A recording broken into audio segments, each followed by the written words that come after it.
So let's start right in.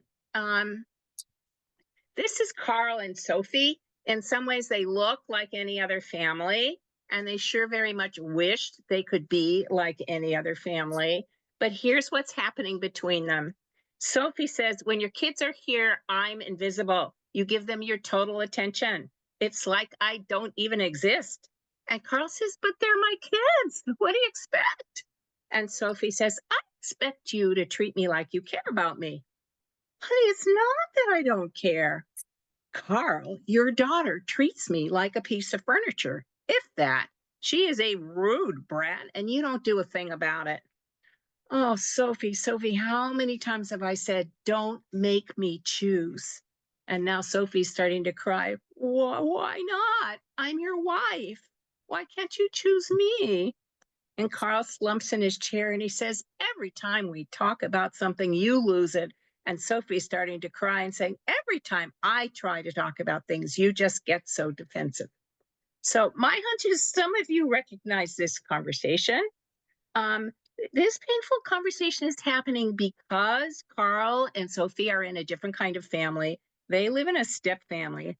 But like so many folks in step families, they are trying to navigate their step family challenges with a first time family map. The good news is that we now know a lot about what works and what doesn't to make strong, healthy step families. But what works can often be quite different from what you'd expect. Unfortunately, this really important information hasn't been very available to you, or unfortunately to therapists or clergy or guidance counselors. So that leaves everyone, including Sophie and Carl, using a first time family map to navigate their step family challenges. It's a little bit like driving around Toronto with, say, a map of Ottawa. It's not going to go well. So I'm really glad that you're here. I'm somewhere between passionate and desperate to put this information in the hands of people who can use it. So let's start with saying what does make step families so different. So here's Carl with his first wife, Julia. First time couples like Carl and Julia have some time together without kids to get close, to build some trust. They also have some time to build some shared values, some shared routines, some habits of how we do things.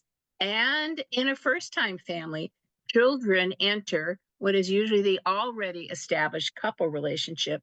Really important for our story. Kids in a first time family usually enter hardwired for attachment, for that deep, abiding connection to both parents and vice versa. In a first time family, the next child and the next enters this ever growing network of connection and shared understandings about how we do things. And they also come in hardwired for attachment to both parents and vice versa. And if things go well, the emotional connections in this family grow, as does their shared sense of how we do things. So here they are, 7 years together. Thousands of details about how we do things no longer need conversation. And what matters to us also often does not need conversation. But suppose there's a divorce. Kids are now part often of two single parent families. And so this is what it looks like just before Carl starts dating Sophie. And as you can see, Sophie, the step parent, enters as an outsider to all of this, including Carl's relationship and the kids' relationship with their other parent, Julia. Like most couples, step couples in the beginning, um, Carl and Sophie are very much in love. But even a year later, the established deep attachments are here and here in parent child relationships, not in any of the step relationships yet. And same thing for the agreements about what's a good food, what's too big a mess, what's too big a noise. They're between parents and their kids, not in the couple and not in this new family. So, of course, even if you are not living in a step family, some of these kinds of differences may sound familiar to you in your own family. In a step family, this structure makes 5 major differences, major challenges. First of all, kids struggle with losses and loyalty binds and too much change. Insider outsider positions are intense, especially in the step couple, and the structure keeps them stuck. Parenting and step parenting, it turns out, are quite different. They do both matter a lot, but most people don't come in with any map for how to do it. The couple has to build a new family culture in the presence of existing cultures that also need to be respected. And an ex spouse, one or two, or maybe more, another parent, dead or alive, is a permanent part of every step family. And for the other parent, the ex spouse in the other household, an adult they did not choose is now intimately involved with their kids. So, and expecting to be like a first time family adds a whole bunch of shame and pain to these 5 challenges. So, blended family is the language we use. I've used it in this workshop title. I use it in my titles all the time. But blending is not the word that usually describes step family living. So I do always put blended families in quotes just to remind ourselves that it often captures much more the wish than the reality. Step families do come in lots of different forms. Sophie and Carl only bring one, only one adult brings kids. In this family, both adults bring kids, and you notice this happens to be a lesbian couple. Right now in the United States, certainly, and probably in Canada as well, most families headed by LGBTQ couples are step families. The age of coming out is dropping. And as stigma lifts, we will probably see more first time families like Tina's. Although, with the political climate in the United States, I don't know. But right now, most LGBTQ folks have their kids in a heterosexual cisgender relationship and then come out. Increasingly, parenting couples, both first time couples and step couples, are not married. So that term remarried doesn't describe a good chunk of step families. We are seeing a lot more step families that look like this. The divorce rate has gone way down. And it's partly because of cohabitation. And in the US, it is actually at a 40-year low, except for those over 50, where it has doubled.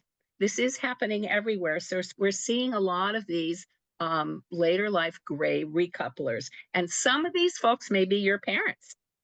The fantasy for these folks is the dog's dead, the kids are out of the house, and it's just us.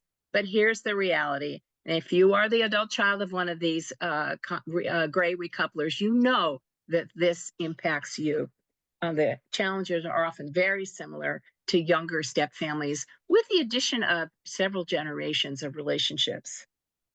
There's something called LAT, living apart together, living in 2 separate households in a committed relationship. For lots of reasons, LAT rates go up 50% for step couples over 50, but this also works well for in some step families when you've got a kid on the spectrum, you've got a kid with bipolar or serious ADHD, a very depressed kid, a kid with kids with a lot of trouble with transitions. Living apart together works better, at least for a while. But what about if a parent has died? We are seeing more of this with COVID. It is the same structure. And because parent-child relationships are forever, sometimes some of the challenges we're going to talk about are even more intense for kids and therefore for step-parents and parents. Here's what all of these forms have in common, and that is that at least one parent-child relationship precedes the adult couple relationship. That's what creates these 5 challenges. I like to teach 3 different levels of best practices for meeting these challenges. Psychoeducation, learning what's normal, learning what works and what doesn't. Having an accurate map and some good driving directions really helps a lot. Interpersonal skills. Turns out successful step couples and struggling step couples face the same challenges. Successful step couples meet their challenges with better communication skills. This is true actually in first-time families as well. And successful step couples, rather than blaming or withdrawing, are able to stay kind and connected when they're waiting in just a glitch together. Healing old bruises. I explain this with something I call Papernow's theory of bruises. You can't see me, but imagine you bump your arm in a place where the flesh is basically healthy. It hurts. If you bump your arm in a bruise, though, it hurts a whole different way. And if there is a deep bruise there, somebody only has to touch it to get a really strong triggered reaction from you. All close relationships make some bumps. Um, all close relationships have moments of disappointment, as we all know all too well. Step family challenges, those 5 challenges can make a lot of bumps and a lot of disconnects. And if you've got a painful old bruise in exactly the wrong place, those bruises can make any of those challenges much, much harder because you need your wisest mind to handle hard things. And when an old bruise gets triggered, you might have noticed your wise mind goes right offline. So, no matter what kind of family you live in, healing old bruises can really free resources to meet challenges. And in this case, we're talking about step family challenges. So, on our short time today, I want to give you a good map of these 5 challenges. We're going to concentrate, and I'm going to talk about these 3 levels, but I'm going to concentrate mostly on this first level what's normal and what works. And along the way, I'm going to point out a few what I call easy wrong turns for both step family members and often for therapists who are not trained in working with step families. Unfortunately, there is a lot of well-meaning advice out there for especially for stepmoms, and some of it sounds right, but a lot of it is actually not evidence-based, is not correct, and will lead you astray. Some of it's even quite destructive. So here are my 2 books. They are still some of the best sources of accurate, practical information. Surviving and Thriving in Step Family Relationships was written for both step family members and clinicians. It tells lots of stories of step families handling things well and some of going astray, and lots of practical practices on those 3 levels for meeting each challenge. Um, the Step Family Handbook was written for the lay public. It's written in a much breezier style. It has no clinical work. It starts earlier at dating and moves step by step. My clients, these books overlap. My clients like to read both. And for folks that don't like to read, both of these books are on audio. And also my website has a bunch of videos. Some of them are quite short. There's a good hour long that a lot of people like. And there are lots of podcasts and radio interviews if that's a better way for you to take information in. Okay, let's dig in. First challenge. Children in step families struggle with losses and loyalty binds and too much change. Bottom line is that this, for kids, is very different from this. So, some of the information that I am about to share with you may be painful for the adults to hear, but if you can take it in, I want you to know that the good news that it can make there are things you can do that work and that are helpful, and that can make a really big difference to kids and therefore to you. So let's start with losses. For the adults, a new relationship is a gift. What is better than falling in love and feeling like you've found a new life partner? There's nothing better.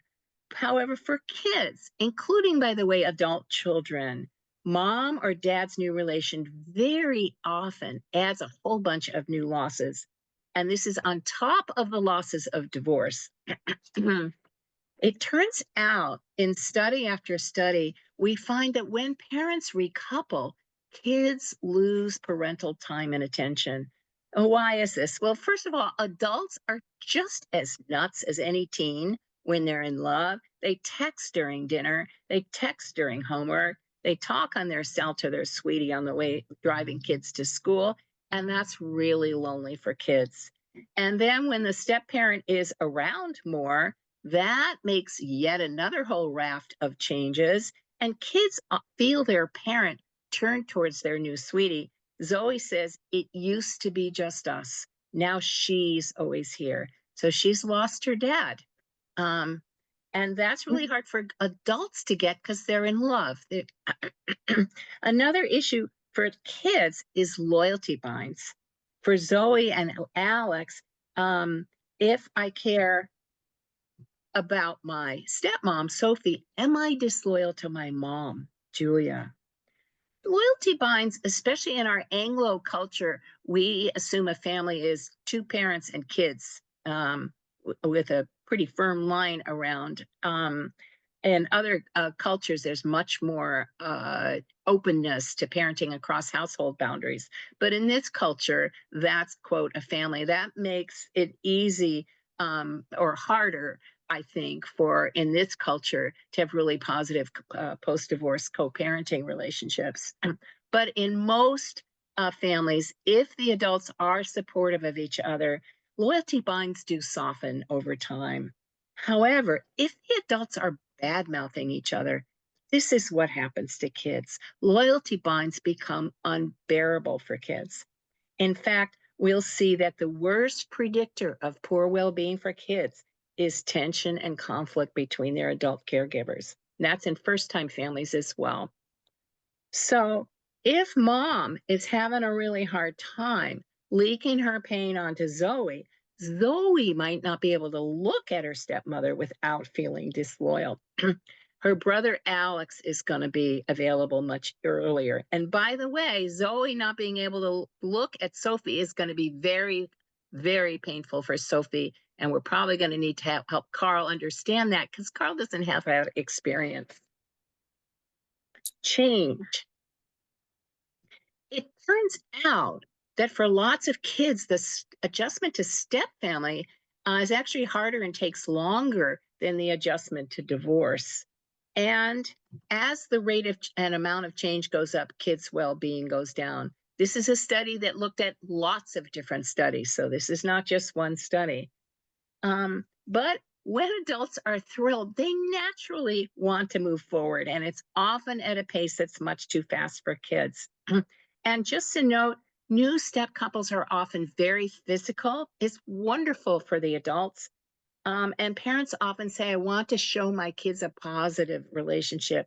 But for kids, watching mom or dad kiss or snuggle with somebody who's not my other parent turns out to intensify their losses and often intensify their loyalty binds. So I say to step couples, do be physical, cuddle, kiss each other, but please do it in private, away from kids. It is important to know that age and gender often make a big difference. Step families are easier for really young kids, 8 and under. They tend to be easier for boys than girls. They tend to be harder for girls. They tend to be especially hard for adolescents. They are hardest for 12 and 13-year-old girls, which was the age of my daughter when I met my second husband. I had not read this research, but oh boy, did we live it. So what works? The good news is that adults can help kids a lot with these challenges. Oftentimes, a child who looks manipulative or badly behaved is a kid who's having a hard time with loss or with too much change or with loyalty binds. And this is true for all kids, by the way. Kids often don't have language to express their upset directly.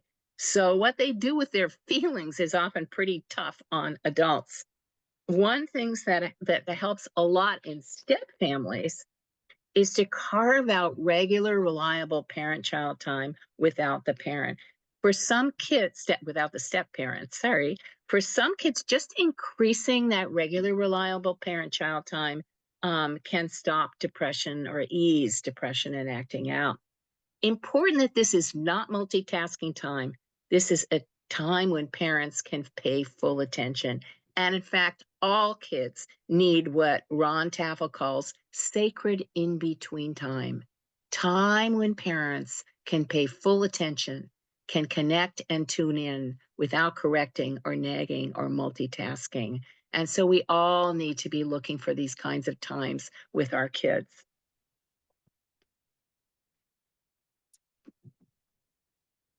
Back to step families, step at a time saves nine. Kids are going to do much better in step families if the adults can slow way down, can resist the urge to rush in. And that's hard. Let's face it, it's hard to slow down. And it is important to know that different kids in the same family will move at different places. And backing up, chapter 5 in the Step Family Handbook has some good concretes about how to slow down. And I forget if I put some of those in your handout. I hope I did. So different kids will move at different paces. Zoe's a 12-year-old girl. Her mom is bad mouthing her dad and stepmom to her. So she's in a tight loyalty bind. She's going to have a much harder time moving towards Sophie than Alex, who's a boy.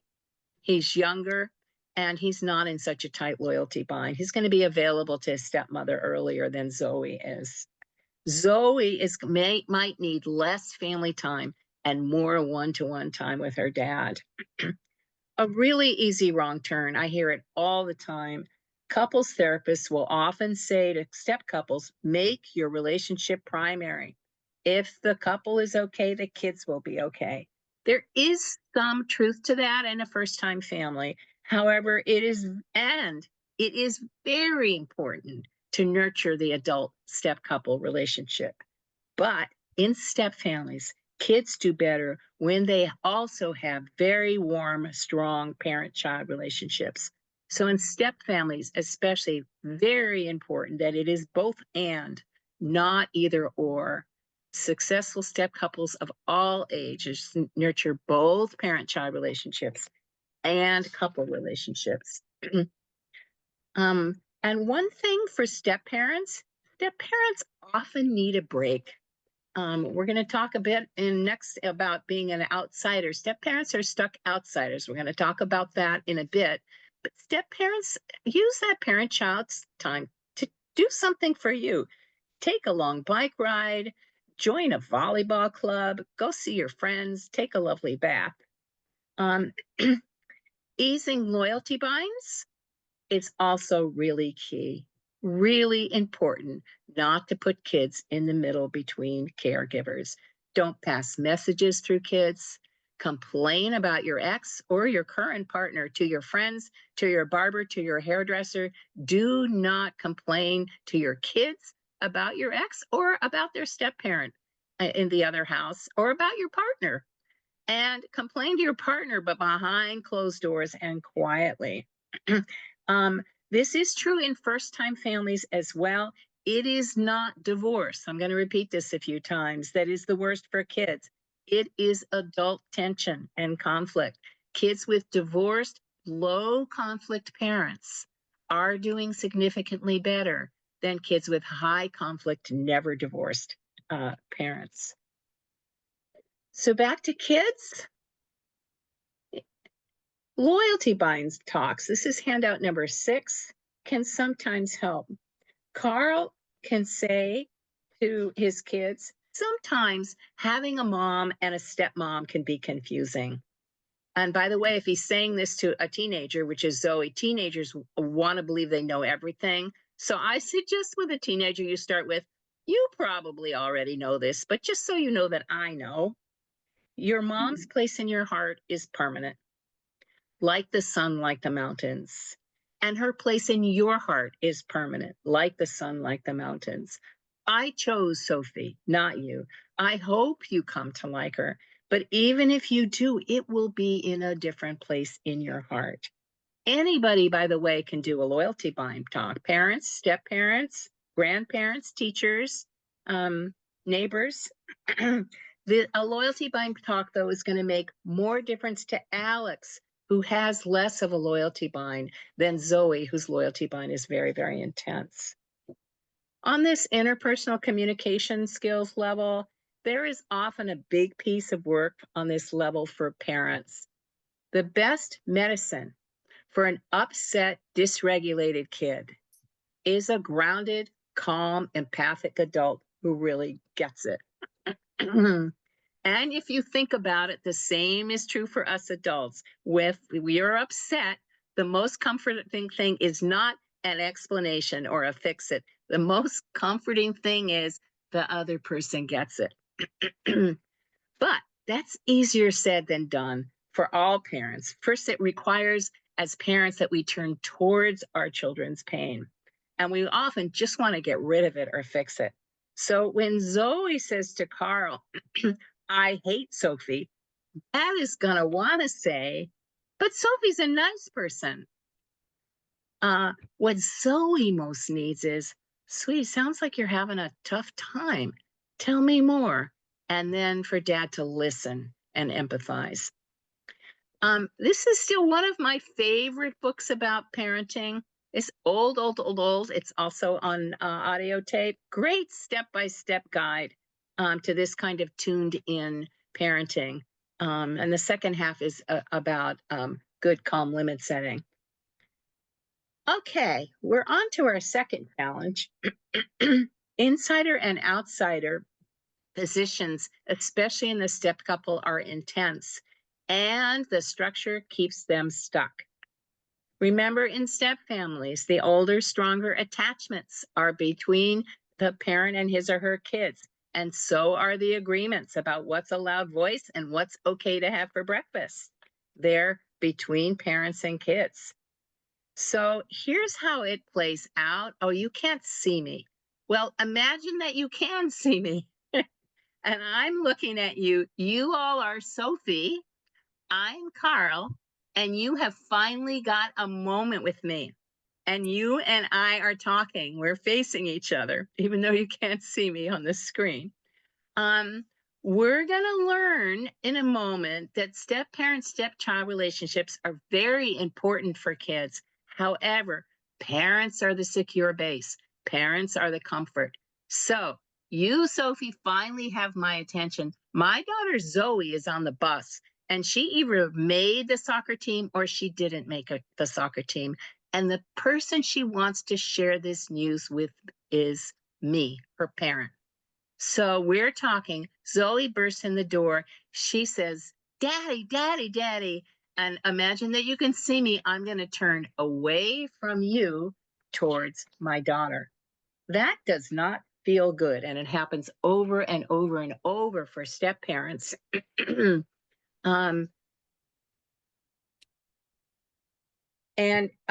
a guy named Stephen Porges. Oops. He says, we're wired to expect that the people close to us will not turn their backs on us. And when they do, it's very upsetting. For parents to take care of their kids in a step family, they must turn away from their sweetie towards their kid, and vice versa. If Zoe had burst in and Carl had said, wait a minute, I'm talking to Sophie, you have to wait. What would that have been like for Zoe with her really intense news?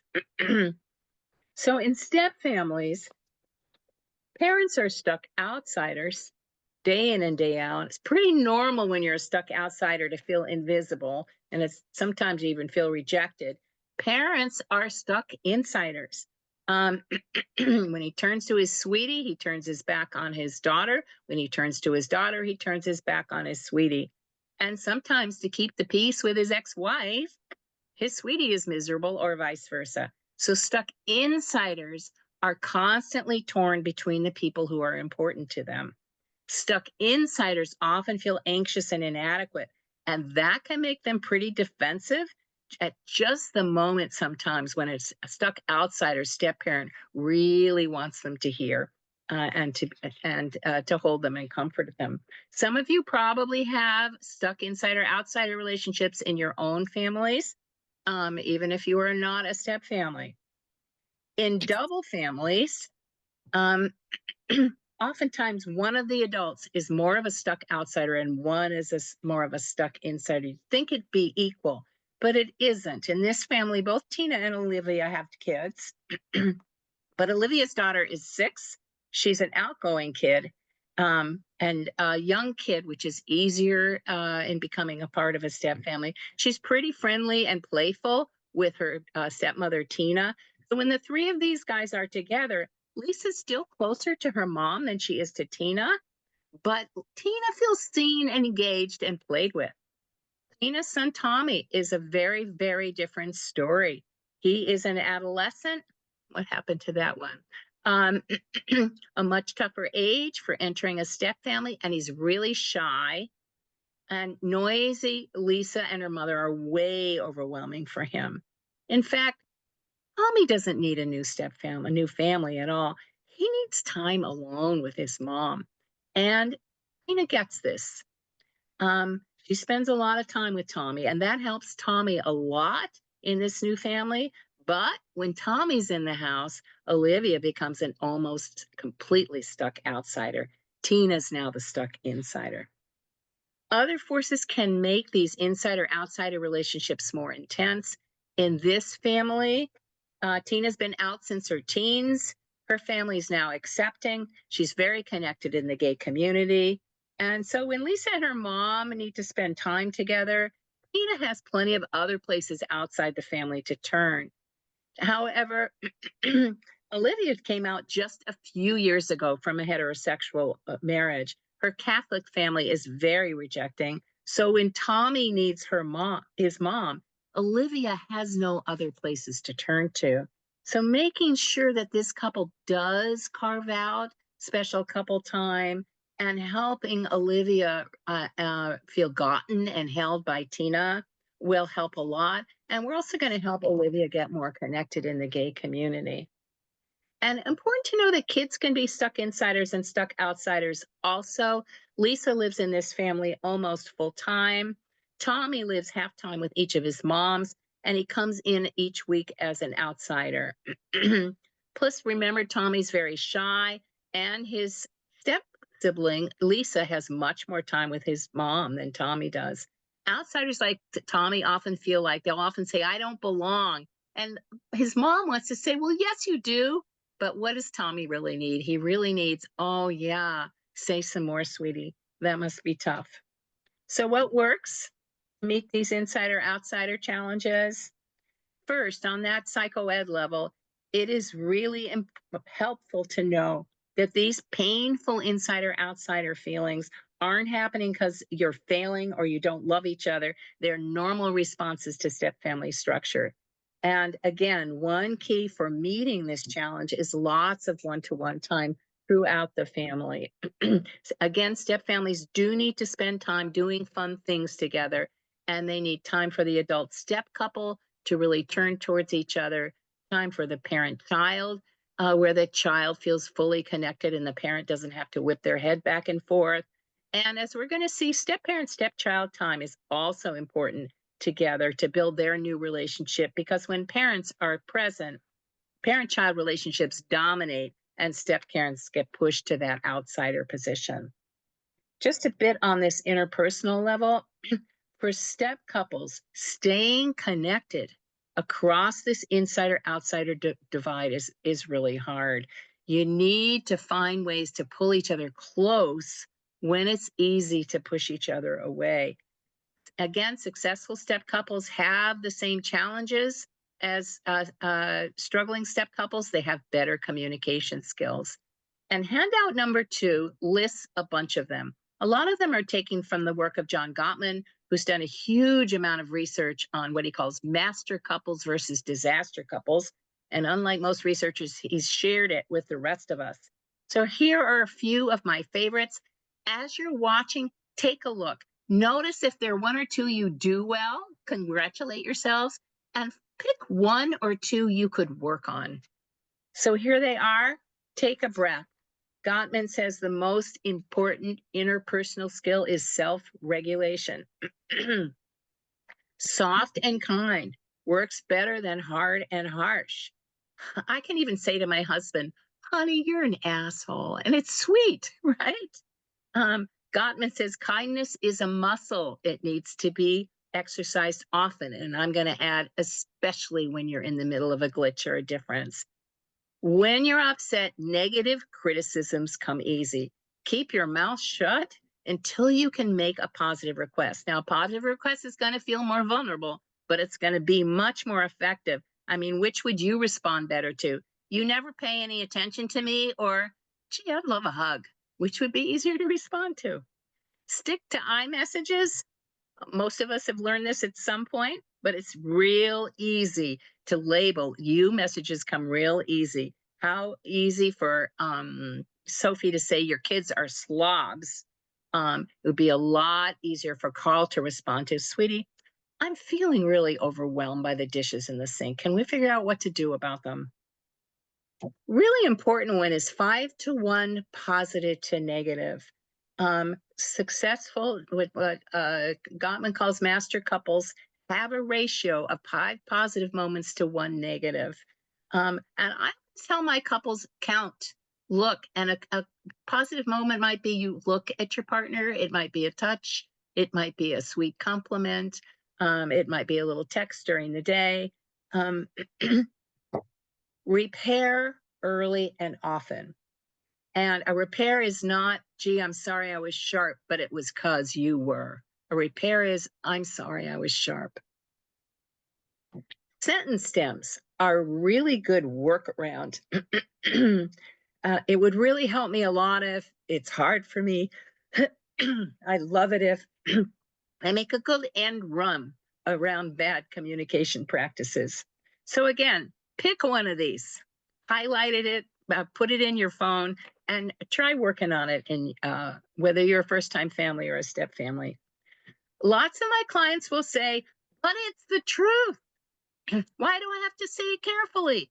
Well, because the truth without kindness is not communication; it's a weapon. And the thing about weapons is they make war, they make a fight, they don't make connection. On this old Bruce level, nobody likes being left out. Nobody likes being torn between the important people in your life. But if you grew up in a family where you were constantly left out or passed over, that can make the outsider position blindingly painful. And likewise for the stuck insider position, it's not a fun position to be in. But if you grew up in a family where your parents always fought and you were the mediator, or where you were criticized a lot, it can be a lot more triggering. So for all of us, important to be aware of the things where our feelings get really big. They may be things that nobody would like, but triggering sends your wise mind right offline. And you need your wise mind at these hard moments. So for all of us, healing these old bruises can help free resources to meet any of our hard challenges with the best of us, not the worst. Okay, next challenge is really key for success in step families. Parenting and step parenting are different, and both are really important for kids.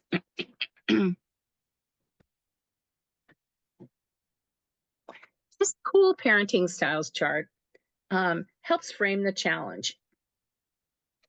Parenting goes from warm to cold and from firm to permissive. That makes 4 parenting styles.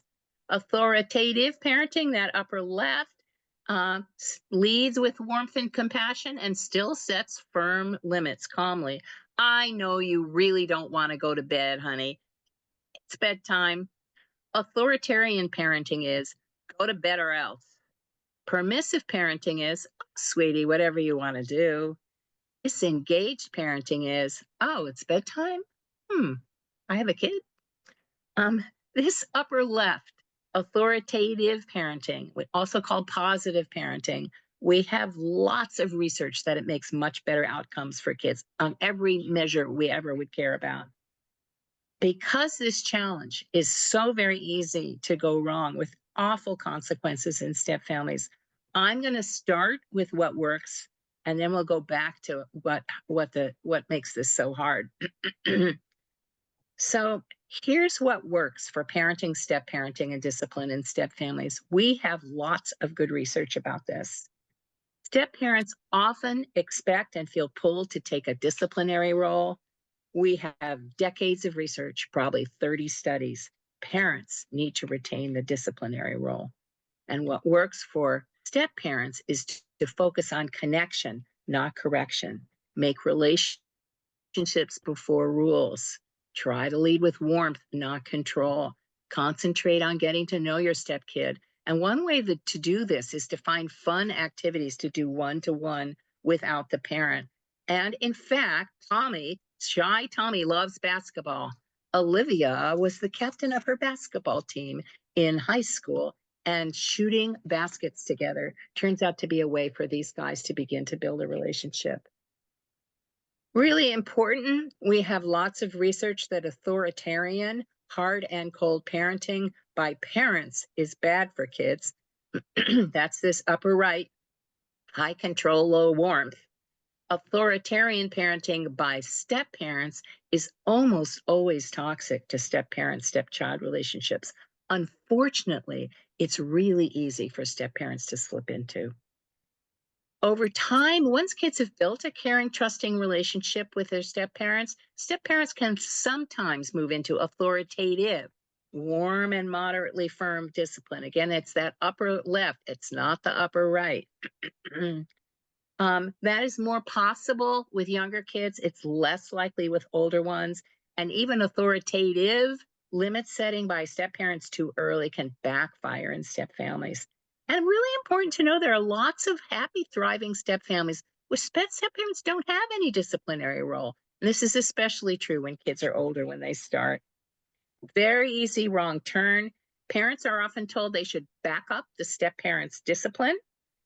Seems logical, works in first-time families, but this pulls step parents prematurely into discipline.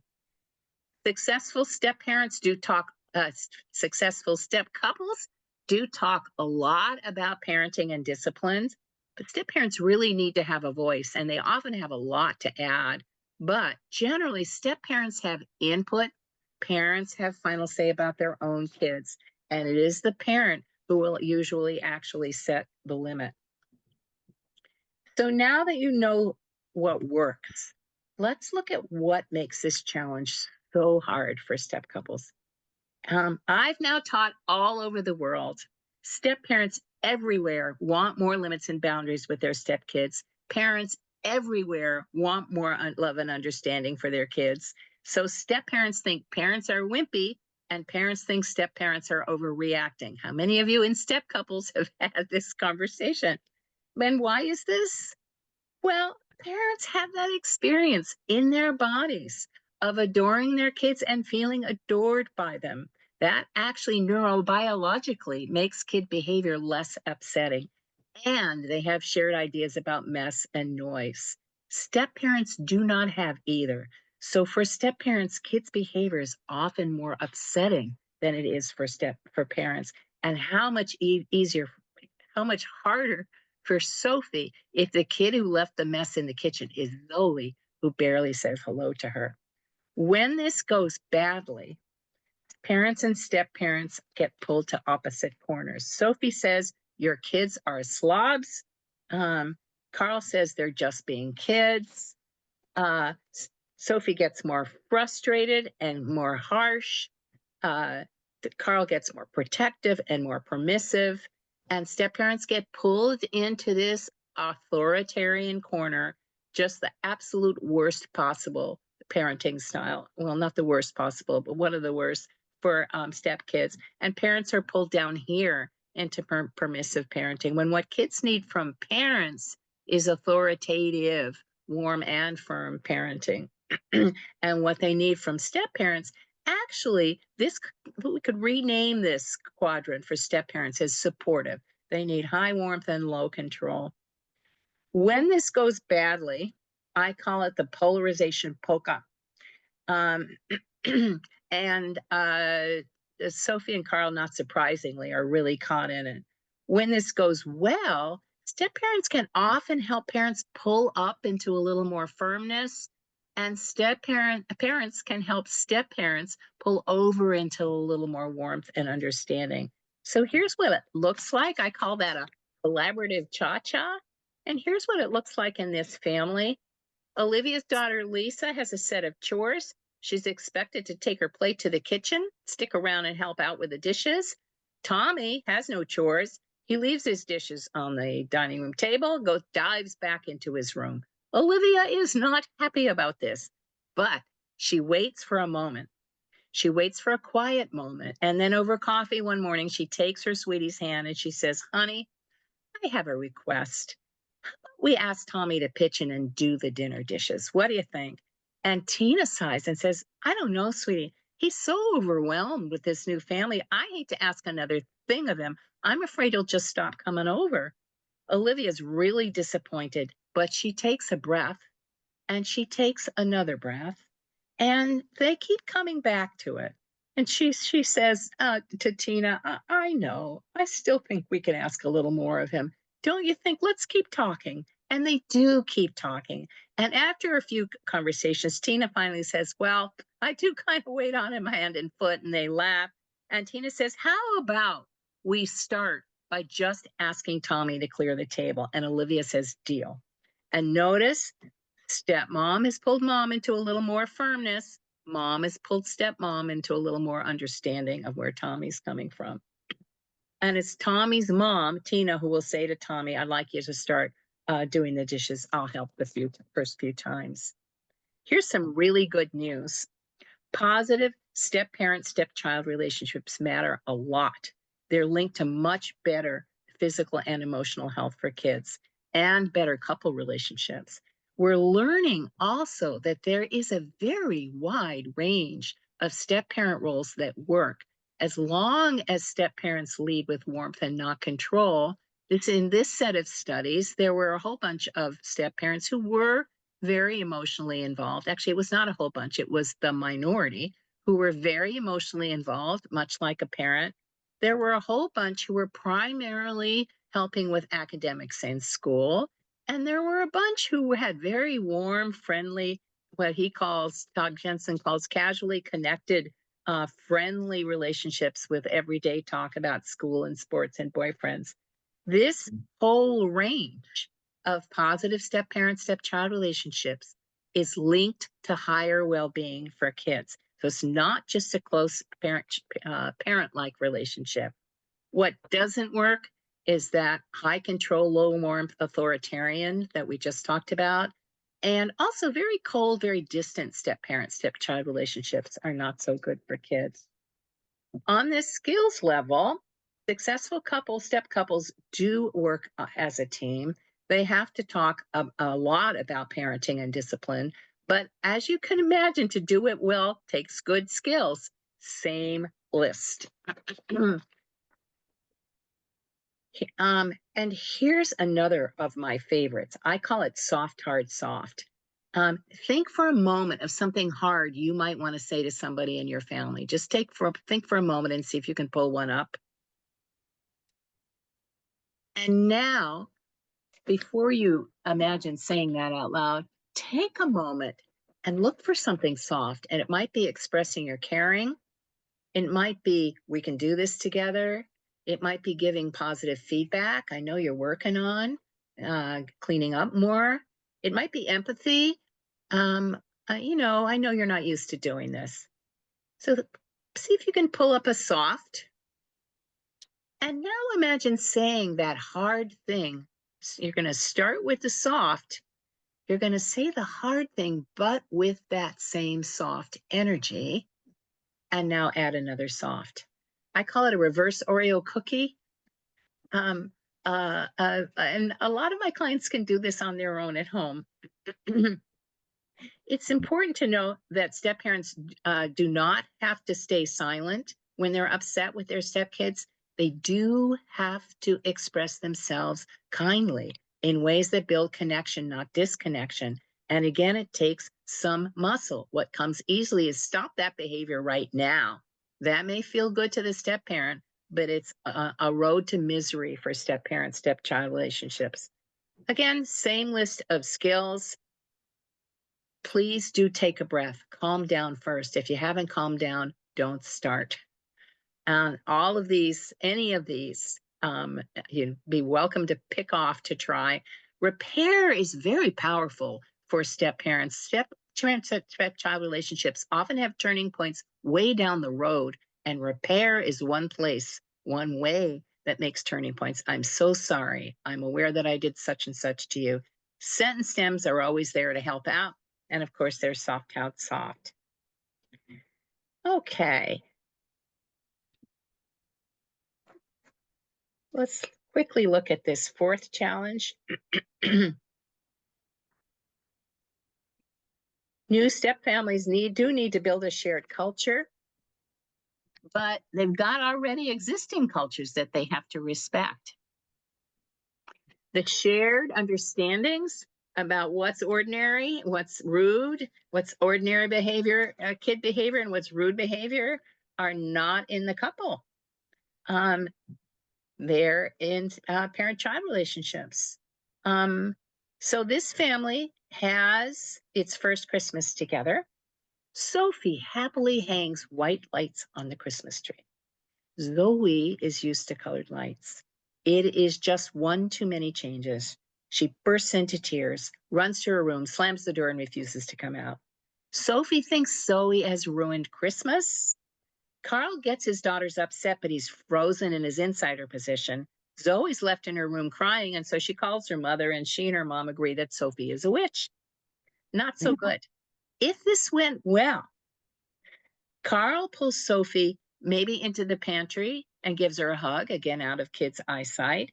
He goes to be with Zoe, and while she wails, I wanted colored lights. He does not say, not such a big deal, calm down. He says, oh, sweetie, so many changes. That was one too many. And when Zoe finally calms down, maybe they all come together and they have Christmas cookies and a cup of cocoa, and they share stories about what the Christmas trees were like growing up. These stories need to be shared much more purposefully in step families. And once they've done that, they're probably going to be able to be creative. Maybe they'll have two trees. Maybe they'll do half white lights, half colored lights, but they'll probably figure it out. Which brings us to what works to build a new step family culture. First, I think we need to change the metaphor.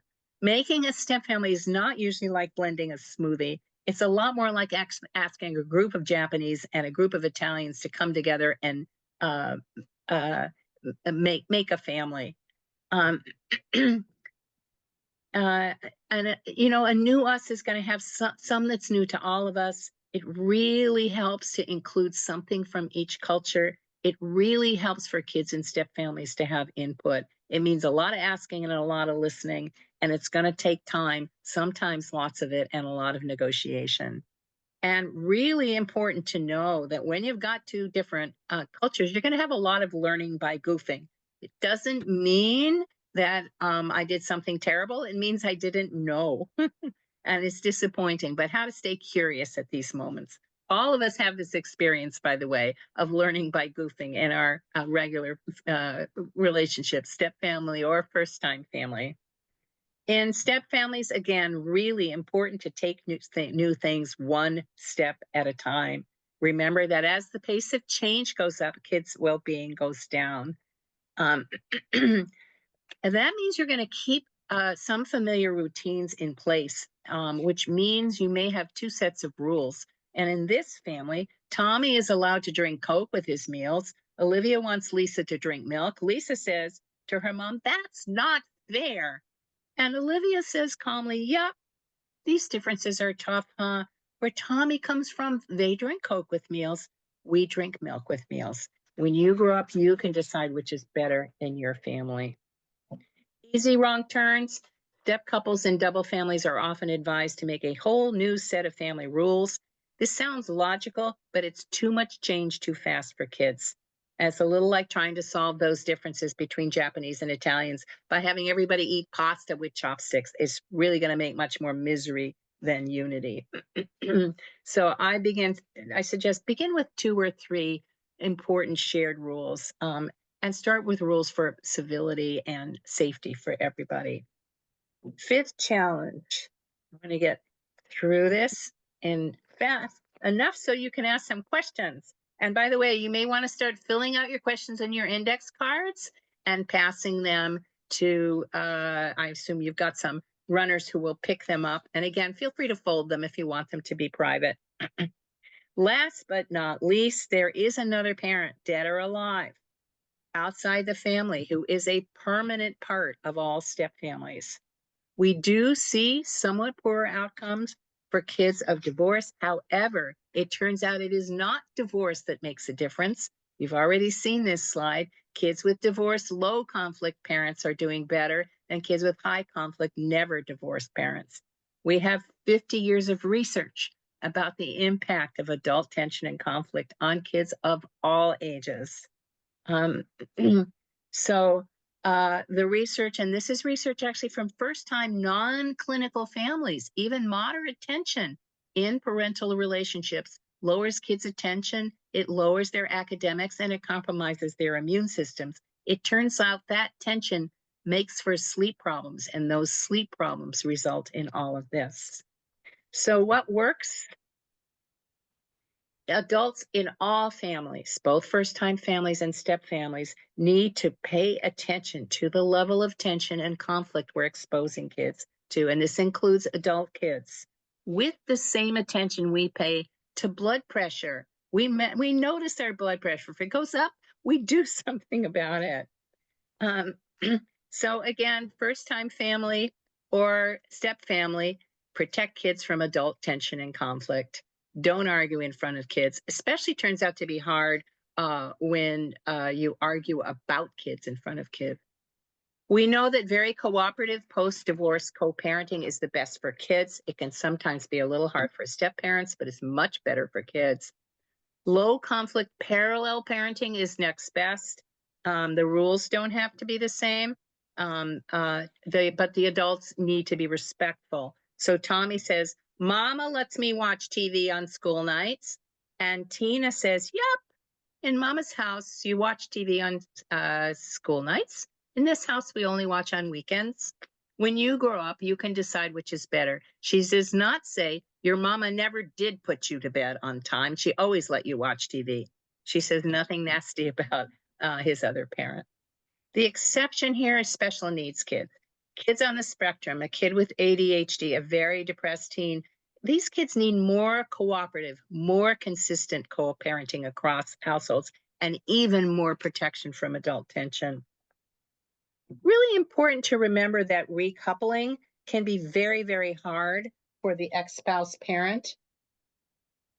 Your kids are now living with an adult you didn't choose and can't supervise, and oftentimes there's the threat that this other step parent is going to step in and replace you.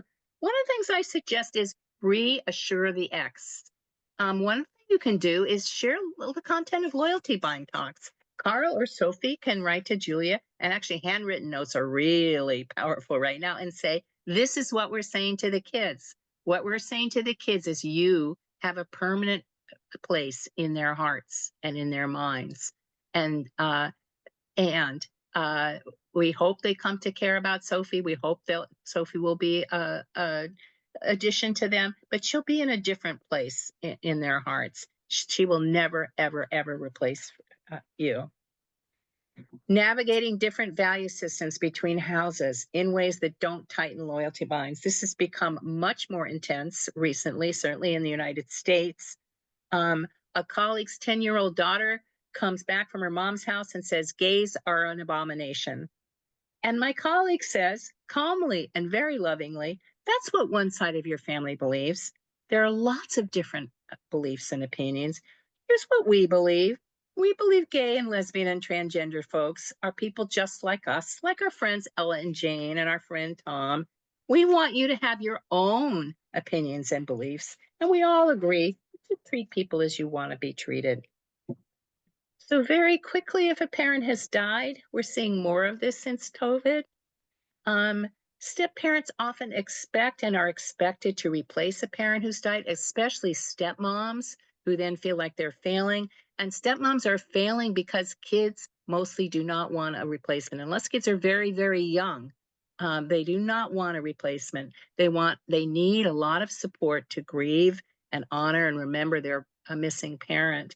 So kids really need the family to hold the missing parent as part of the family.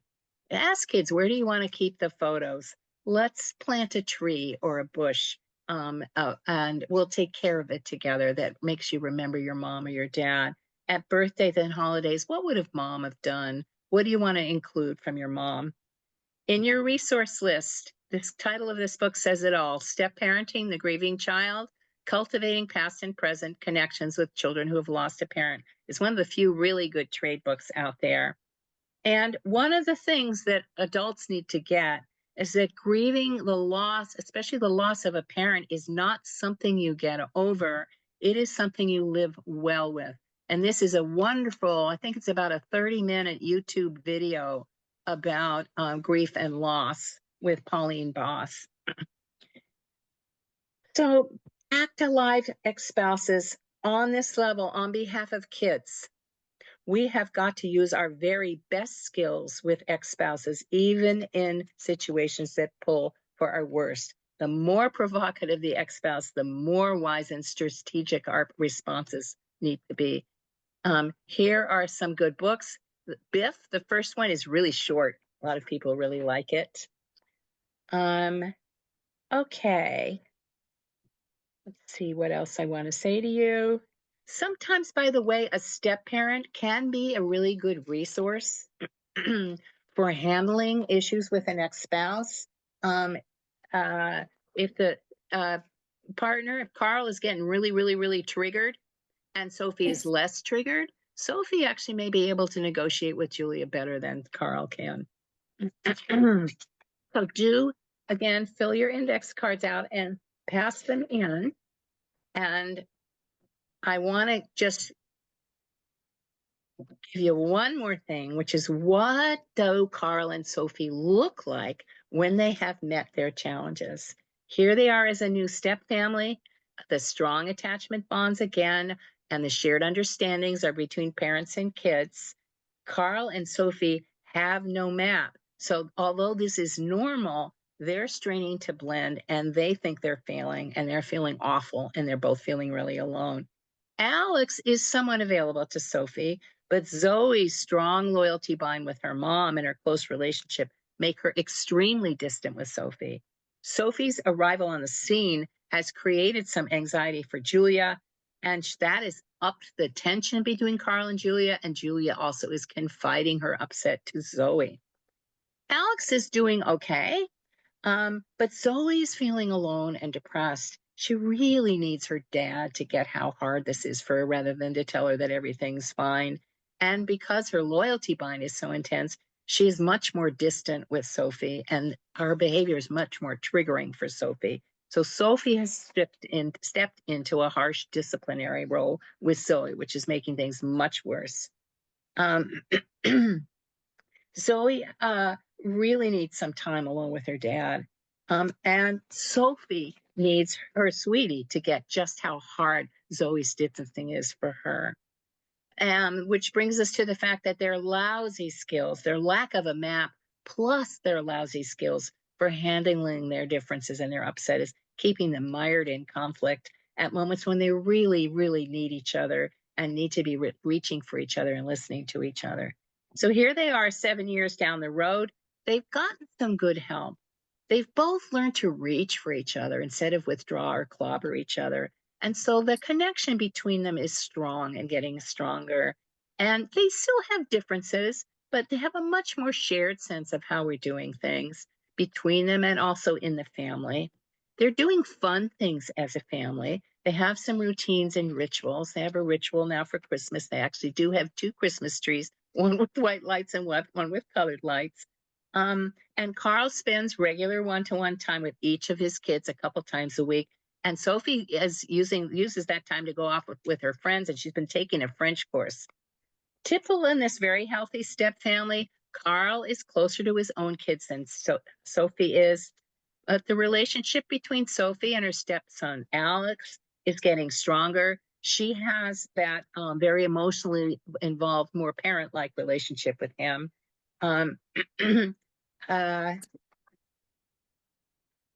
With some coaching, Carl and Sophie have worked to reassure Julia. She's calmed down some, and they now have a fairly cooperative relationship. That has eased Zoe's loyalty bind a bit. And we've helped Carl tune in better to his daughter. We've helped Sophie step back from discipline, and which has helped a lot. And Sophie and Zoe both, turns out they both like to bake, So they now bake all the family birthday cakes together. um, as Zoe's loyalty bind has loosened, there's also been a turning point in this family. And oftentimes there are turning points way down the road in step families. About a year ago, Zoe had her first breakup with a boyfriend. Now, mom and dad married right out of college. They weren't much help, but Sophie had dated for years before she met Carl. She really got it. And she could say to Zoe, "Oh, sweetie, I get it. It just feels like your bones are going to break, doesn't it?" This was a real turning point in the relationship between Zoe and Sophie. And they now have a friendly, fairly warm relationship, not as close as the relationship with Alex, but a very friendly relationship. Talk about boys in school, and it's getting closer. Zoe is sharing more and more with Sophie. Zoe has moved into an authoritative parenting role with Alex. Carl is still the go-to parent with Zoe. Sophie is still a bit more of an outsider, and Carl is a more of an insider, but they know this is normal, that this doesn't mean that they're doing anything wrong, and they're able to reach for each other at those moments when those positions get more intense. Sophie still wishes Carl would be firmer, but they both know it's just part of the landscape, and there's lots of caring and connection. So, bottom line, becoming a step family is a process. It is not an event. There really are things that work, but it takes time, sometimes counted in years, not even weeks or months. And it takes having the right map. And it really takes treating each other with kindness and care while you're navigating these challenges. So, again, here are my books and the website. I do not take new clients at all, but I feel free to reach out to me if you're looking for somebody. I'll help try